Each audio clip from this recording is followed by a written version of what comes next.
we have a culture at GMM, so we're fully remote and have been long before the pandemic. And so our culture is focused heavily on two things. It is focused on work-life balance, because we know time is a non-renewable resource, right? It's not something you can get back. And we also are heavily focused in our culture on promoting from within and giving people an opportunity to be their best possible selves. Welcome to Grow Think Tank.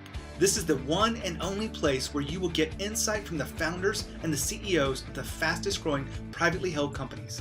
I am the host. My name is Gene Hammett. I help leaders and their teams navigate the defining moments of their growth. Are you ready to grow? Do you buy your talent or do you promote from within? The buy versus build battle continues. There's advantages to both, right? You can take a role that you really need a senior position for. You need to bring in innovation. You need to do something that, very, very quickly. But I will tell you, I lean toward the promote from within.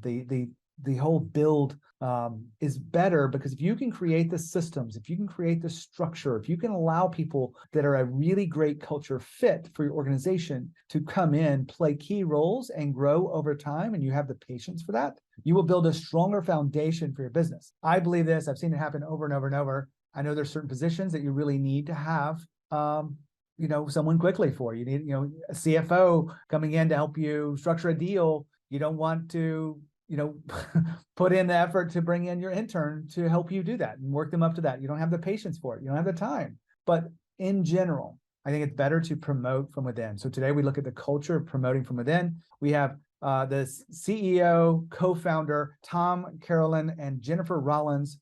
She's the HR support for the entire company of Digital Market Media. They were on the Inc. list the last couple of years, and they've grown fast, and their aim is to create a really different kind of company. Now, being in performance marketing and really serving their clients in a very unique way, they need to have a great team, and they have figured out that it's better to promote from within. Today, we unpack some of the key aspects of that as we look at how they develop and change skills and what they're doing month to month, how they're thinking about goals and what they're doing with their employees to allow them to promote from within. My hope is that you will take notes today, you will learn from this, and you will embrace maybe a new idea. How do we create that same kind of structure? And if you need help, if you need some insight around that, we have some experience with it. My job is primarily an executive coach. I help leaders really become exceptional at leadership, and that really isn't something that should become natural to them. It is, or doesn't come along naturally. It is something you have to work on and be intentional. And I help my clients do it,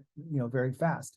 But also, we have a leadership development arm to our business where we take managers and turn them into leaders. What we really think about there is there's a lot of managers out there focused on efficiencies and focused on process, and that may be important. But we want leaders that think for themselves, make decisions, develop the people around them. And that's what we do. We focus on the core skills of that so that you can develop from within. We're just your outside resource to come in and support you and your team. If that's of interest to you, make sure you check out the resources we have at genehammett.com. And if you want to schedule a call, it's absolutely free. I'd love to get to know you, what's going on, and see if what we are doing is a good fit for you. Help you develop a plan. It's absolutely free.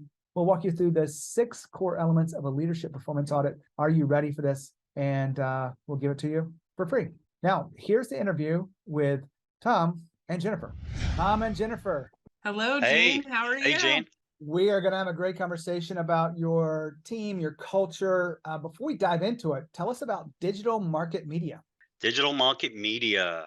We are a performance marketing company. We work primarily in the insurance verticals. So things like life insurance, Medicare insurance, health insurance, things like that. And what we do is we provide direct response marketing to many of the national brands that you've probably heard of, Gene. So what we do is we place advertisements. We, with the placement of those advertisements, we generate inbound phone calls and we route those to our client. Pretty interesting. Pretty simple, really. A lot of clients are struggling getting the right quality clients. And I know one of the things you guys are doing is, focused on quality. So how have things changed to improve the quality of the calls that you're setting up for your clients? The funny thing is, like, we found a way that if you actually focus on the important elements of compliance, there's so much compliance surrounding what we do, and if you really just focus on the compliance, your messaging to consumers is very accurate. And because it's very accurate, the response you get from them is really kind of exactly what our clients are looking for. So we really just approach it from compliance, which leads to quality, which leads to repeat business. We find that that's a great formula for us. Jennifer, I'm not going to leave you out because we're going to focus most of the day on culture. And I know you are kind of a lead champion for the culture at the company there. I'll just toss this question to you. Like, how would you define the culture that has made you guys successful and be on the Inc. list the last couple of years? Yeah, so we have a culture at DMM. So we're fully remote and have been long before the pandemic. And so our culture is focused heavily on two things. It is focused on work-life balance, because we know time is a non-renewable resource, right? It's not something you can get back. And we also are heavily focused in our culture on promoting from within and giving people an opportunity to be their best possible selves at DMM and being the engine of opportunity for them. What would you add to that, Tom? I think that what's really interesting is the pandemic, the way that affected our business is very, very interesting.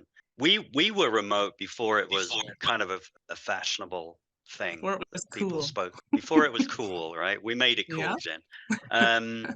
And I think that our culture and our beliefs really come from the standpoint that if you truly hire people that, I mean, obviously, you've got to like them. They've got to be able to do the job you hire them for. But if people want to progress, they want to improve, they want to grow. And if you can truly provide that platform for people to grow and then get out of their way, I think that's what we've done here at DMM, Jen. Right? We've Absolutely. gotten out of their way. We hire great people. We support them. We get on board with their goals. So when somebody comes on board, we want to know, what are your goals? And then once we know that, we then get behind their goals and help them achieve them. Absolutely. I want to ask you to make sure we really understand that. Give me an example of getting on board with their goals. Yeah. Oh boy. Do you want me to take that, Tom, or Go do you for it, want to Jen. take that one? Yeah. Okay. We could probably do one Well, each, I have maybe. a perfect example on my team. So our senior HR business partner that is on our team, she started out in the call center. So she came in as a call center employee, made it known to the team that she had an interest in HR. She really liked the compliance side. She loved the culture side. And so rather than saying, hey, you don't have the background in HR, you don't have any experience, we sat down and we said, okay, we have a person. This is their goal. This is a person who's already on our team, not somebody I have to go out and recruit. Not somebody I don't know, somebody I know, and who's performing well in the job that we hired them to do. And so we all got together and we said, okay, how are we gonna make this goal a reality? And of course, being a fast-growing company, there's a ton of need for HR support, right? Because we're hiring weekly, adding headcount weekly, and so we developed a plan and we, set her on a path to achieve that goal. So, perfect example, and we have lots of those. We do. Yeah. Yeah. Another one, let me just jump in real quick, is, Diego. He started from an entry level position. He was someone that, was a great team member. Everybody loved Diego. He's a great guy. And we collaborated. The leadership team came together. They said, this is his goal. Let's map a pathway for Diego to get there. And, 3 years later, he's in the position he wanted. Yeah. We helped him get there. And doing well. Right. Yeah. Now, we've been talking about how do you get on board with their goals. There's one concept I want to share with you and just frame it in. It's called shared goals. Shared goals look like this. You sit down with the employee, you talk about the skills that they want to develop and the things that they want to work on. Maybe it's a position that they would like to have down the road. And great, but you look at what they want at a personal level and align it with what they want at the team and the business level. So if the team is trying to grow revenue and build a team of people in the marketing department, and someone wants to get more marketing skills, well, you can see how there's alignment there. And when you have that level of alignment, the shared goals aspect, you have them showing up with more ownership. They have the company is getting what they want, and everyone together is rising up. That is what I mean by shared goals. And a real detailed example behind this is I was working with a client, and they had an intern that wanted to learn how to do Photoshop. Well, then we also had the marketing manager who was doing the Photoshop wanted to take on more areas of responsibility and add more value to the organization. Not that Photoshop wasn't valuable, but it wasn't as valuable as strategic thinking and mapping out the plan for the next 6 months. But he was tied up with doing Photoshop. So take the intern. They want to learn these skills, give them a chance to grow, put them on structure, put them on a path, and it gives more space for the manager to play the game at a higher level. And if we did that all across the organization, that shared goals aspect, it really does help everyone move together. That's my take on it. Just thought I'd share the details there. Back to Tom and Jennifer. Yeah. Let's get really focused on this. One thing that's coming out of this, I mean, we could talk about the work-life balance, and it is interesting, and I'm sure it's a benefit to you guys being there, but I really want to, kind of unpack the whole concept of promote from within. And this is a piece to it, right? Tuning into their goals and really helping them figure out the skills and the path to get there. What else is part of that promote from within strategy? So I think a big part of it, obviously, is the person, right? Like having a goal is one part of the equation, but you have to, follow through on the goal. You have to commit to it. If we're, the thing that DMM has shown time and time again is, we'll commit to you, but like it's not, a one-sided relationship, right? You have to do the work. And so I think one of the things that we've done right and continue to get better and better at is not just saying, okay, what's your goal? How can we help you? It's one, aligning that with the business goals, because obviously we need to grow as a business and be successful as a business, but also being very, very transparent and clear about not just the steps that need to be taken, but also the timeline. Because I think one thing that happens, and you put yourself out there, right, as a company, when you say we're here to be the engine of opportunity to help you achieve your goals, like that's a huge commitment.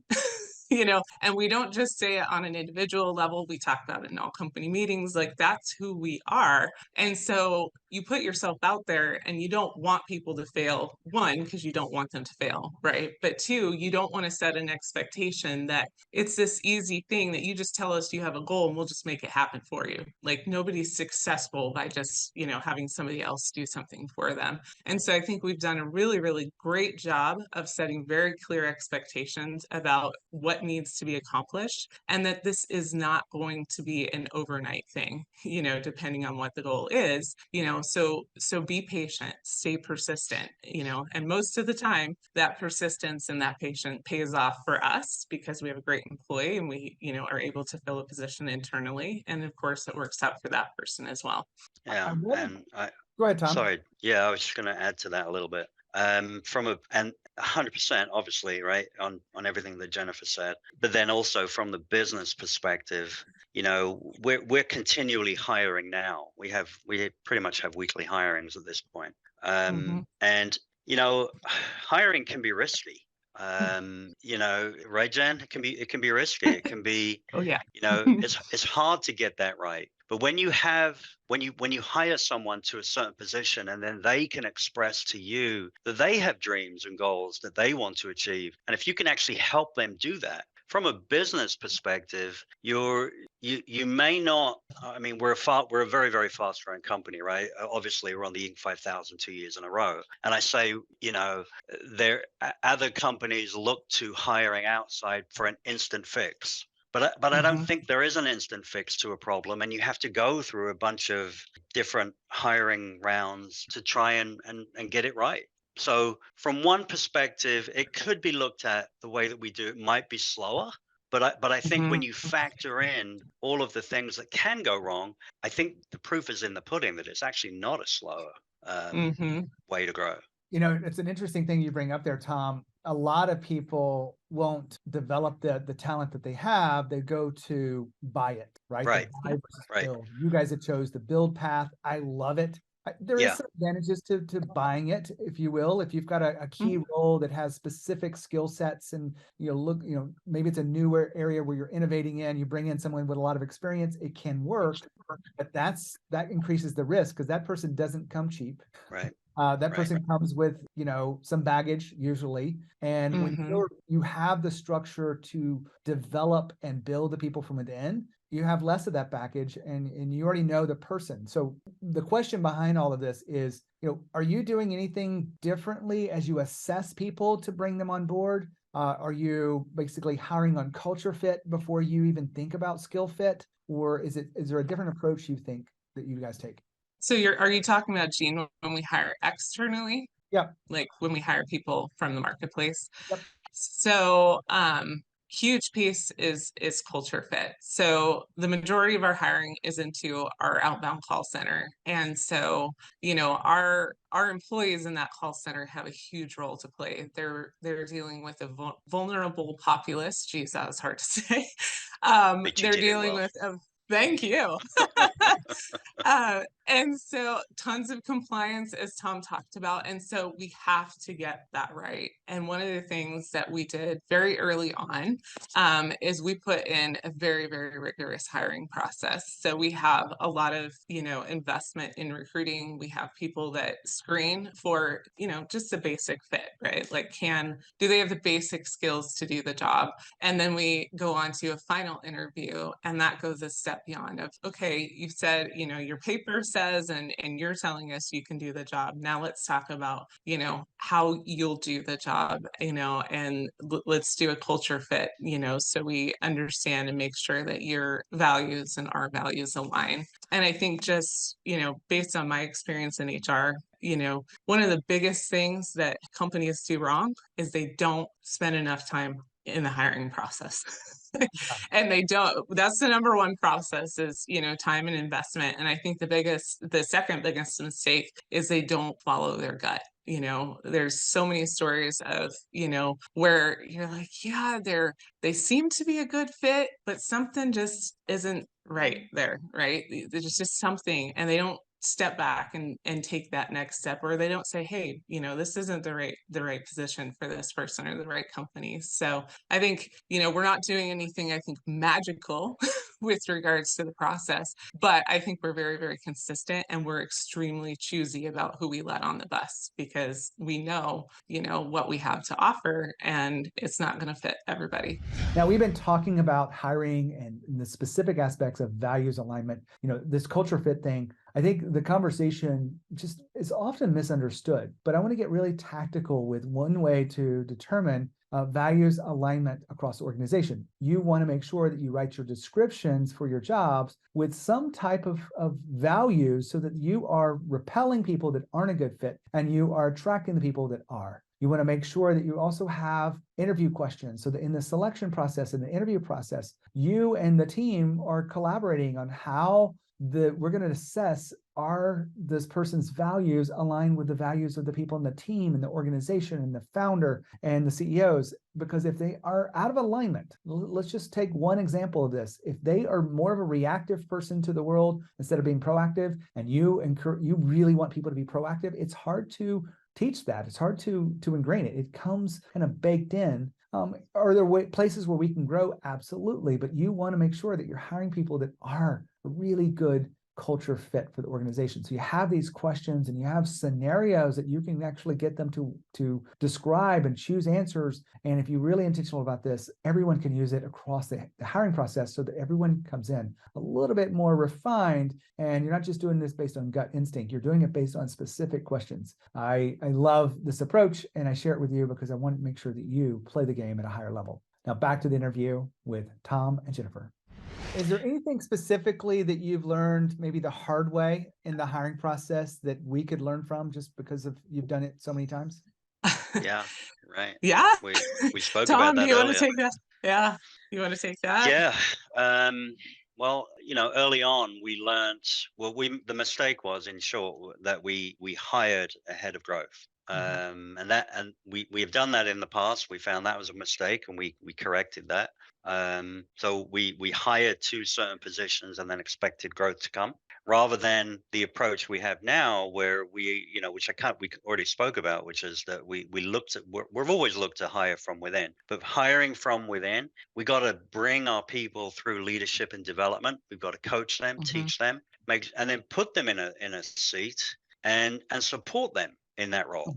And then growth come, right? So it's kind of flipping that kind of on its head. Rather than hiring for growth, we are growing, we are training and building our internal people, our own people, so that the growth will come. Yeah. Right, Jen? Yeah. Would you want to add to anything to that? I think that's pretty much. Yeah.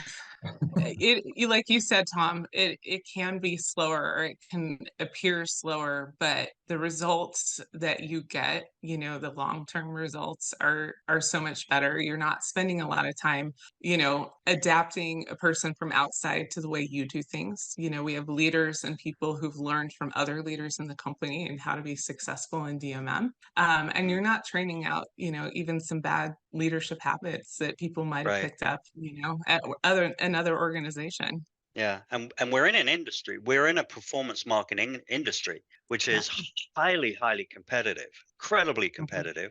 And our competitors are, a few of them are public companies that have raised a lot of money, and they are hiring from the outside, and they want instant results.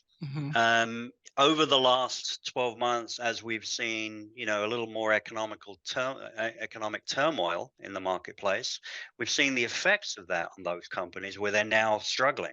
But we feel we're in a position, because of the way that we've adopted our hiring and development process, that we're on a very, very strong foundation. We're looking for this year to be another very significant growth year. It's interesting you use the word foundation, because it's exactly what I was thinking. You have a system of taking on people that are probably younger and newer and eager and hungry, and you are developing them up in different ways, probably technical skills as well as functional skills as well as leadership skills. Are you going outside to hire training, or are you doing this all internal? Internal for the most part. So this is all internal. We have a leadership and development program. We have monthly leadership coaching that's facilitated, and we've built it all in-house. So I have hundreds and hundreds of these interviews. You're on the bigger side. So some of the people that are on here have 50 employees or 75.